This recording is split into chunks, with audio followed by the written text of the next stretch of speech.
Ono ye Pastor Jeje n'abaana be nga batambula mpola mpola okutuuka ku kifo gy'agenda okuba nga celebratingira nga yeebaza Katonda awamu n'abagenyi be ku ebyo Mukama Katonda byamutuusizza kuba batambula mpola mpola nga bali ku maddaala ga Nikan. Bino nno Mukama byakola. The Lord has done it. Bana abooluganda Mukama yeebazibwe. Tusanyusa obbalaba ku mukolo gwa muwala waffe era mwebale kubeera mikwano gya famire ya muwala waffe. Twebaza Mwami Jjuuko olw'obuwagizi bwonna bw'otutuusaako naddala okulaba nga muwala waffe atuuse ku kkula lino era mu butuufu kizzaamu amaanyi nti obanga oyina ekirooto Mukama asobola okukuyamba n'okituukiriza. Pastor Jeje tukwebaza olw'okubeera omugumiikiriza okutuuka ku kkula lino gye twaziika nga tulina abaana abaali bamulekwa baali so naye tukwebaza okubeera nti ku kisaawa eno ofuuse omuntu ow'enjawulo ate ofuuse omuntu alaga ekyokulabirako nti n'owoba nga oli maama olaba obeera n'abaana babiri n'olaba nga bakuwa omulimu munene naye ate okubeera n'abaana 8 ate nga n'abo ku baana abo 8 kulika abeetaaga okulabira kubanga sigamba nti otunulira age range gye balimu olaba nti obuvunaanyizibwa bungi naye ate oli mukyala mufumbo oli maama oli pastor naye byonna n'obikwasaganya n'osobola okulemerako n'otuuka ku kkula lino. Tukwebaza olw'okulemerako okwo n'olw'okwesiga Mukama Katonda okubeera nti yakulembera ate n'okuwulira obujulizi obw'enjawulo ng'olina abantu b'okutteko kizzaamu nnyo amaanyi era tubeerawo ne tugamba sengoba Pastor Jeje yali musajja mu famire ya. So, Mommy, there are times where you say this statement. You say that, Banango kusomanga kunsuseko, I think I should stop. Then I'm more like, Mommy, don't stop. Do you know kumalako?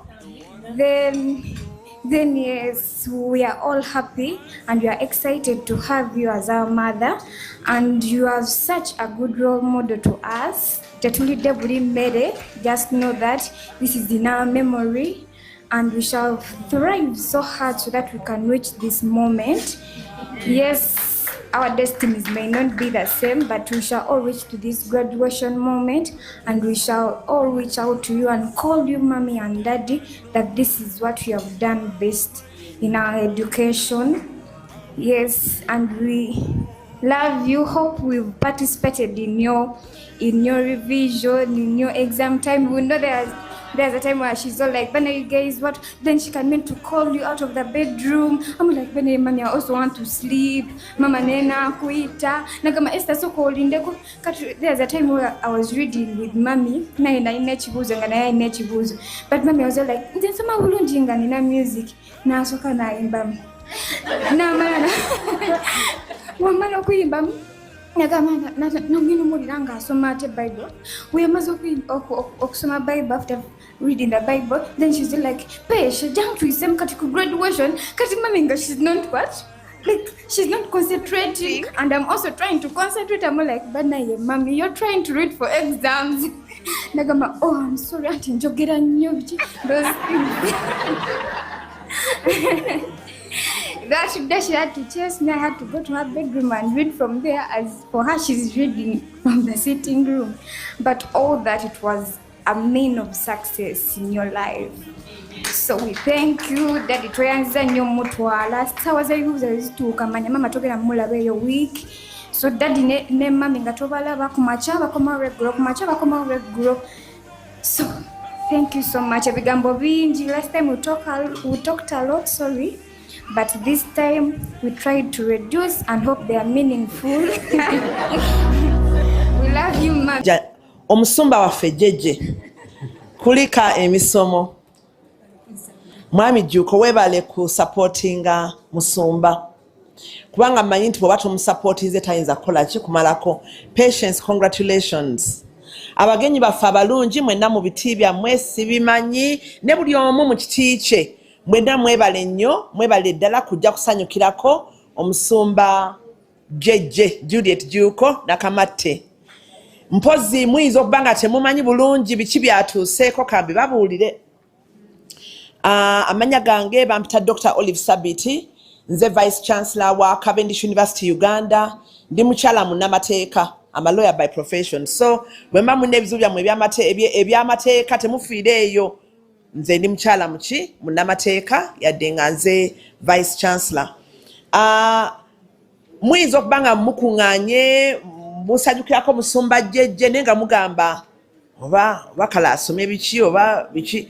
Musumba jjejje asomye degree eya journalism and communication studies.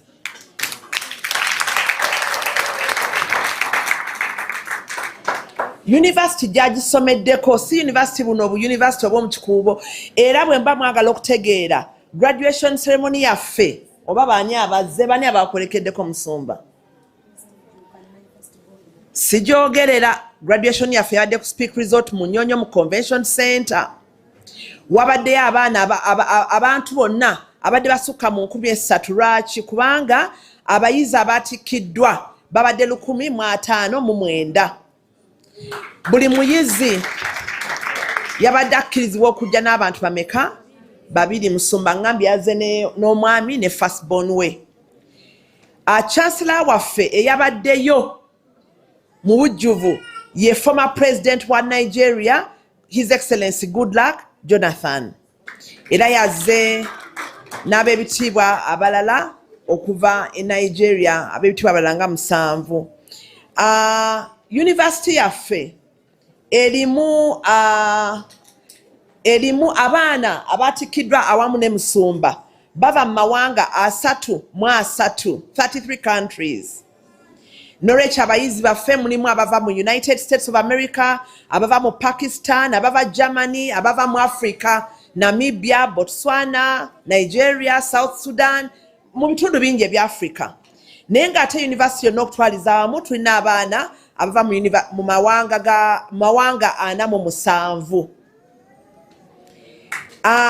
Faculty tulina faculty 4.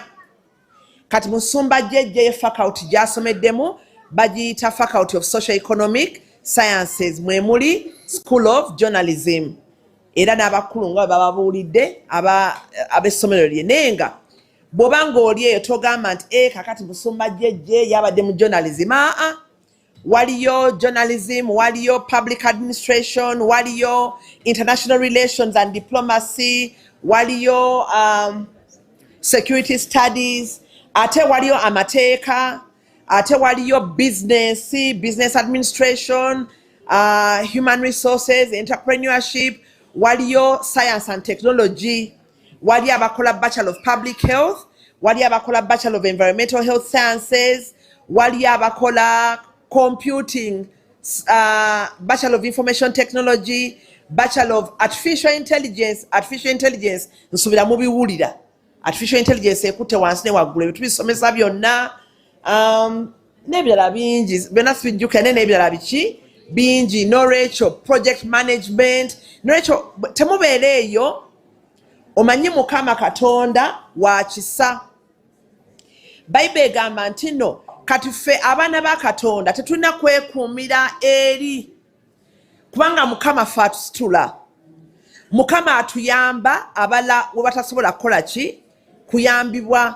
Ebintu nga bikaluubiridde ffe tulina omubeezi Mwoyo muki omutukuvu. Yokaana 14:26 olulimi olwo ndwagala nnyo. Bayibuli egamba nti no Omwoyo Omutukuvu ajja bayigiriza byonna. Omwoyo Omutukuvu atuyigiriza byonna. Nolwekyo bw'oba ng'osoma kyonna ky'oyagala okusoma tolina kutya kubanga Omwoyo Omutukuvu gwakola ki akwata. Ate bw'oba nga